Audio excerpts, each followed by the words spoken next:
первой части конкурса участники продемонстрировали свои теоретические знания, требования нормативных правовых документов, содержание методики разработки документов планирования. Вторая часть конкурса практическая, больше похожая на экзамен. Представители организаций предприятий вытягивали билеты с описанием чрезвычайной ситуации и задания. Участникам конкурса предстояло показать работу с приборами радиационной, химической разведки и дозиметрического контроля и навыки одевания противогаза, респиратора, защитного костюма. Проводим мы этот конкурс с целью, повышения статуса специалистов в области ГОЧС, для выявления творческих работников и для обмена опытом.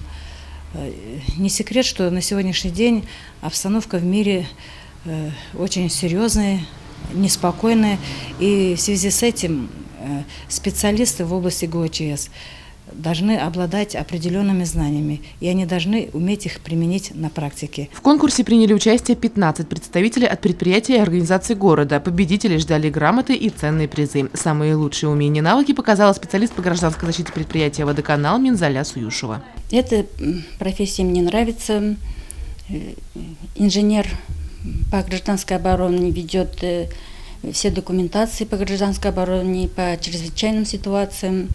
У нас имеются защитные сооружения, мы готовим защитные сооружения, прием укрываемых, участвуем на конкурсах по защитным сооружениям. У нас всегда убежище готово к приему укрываемых.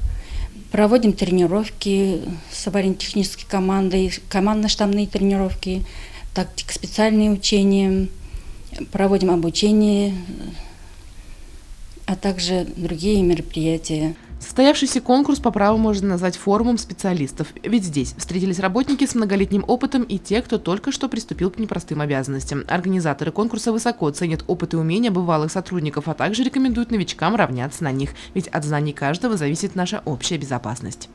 Елена Афанасьева, Гурхамитова, Тамир Хайбуль, Любовь Карпова, телекомпания СТВ.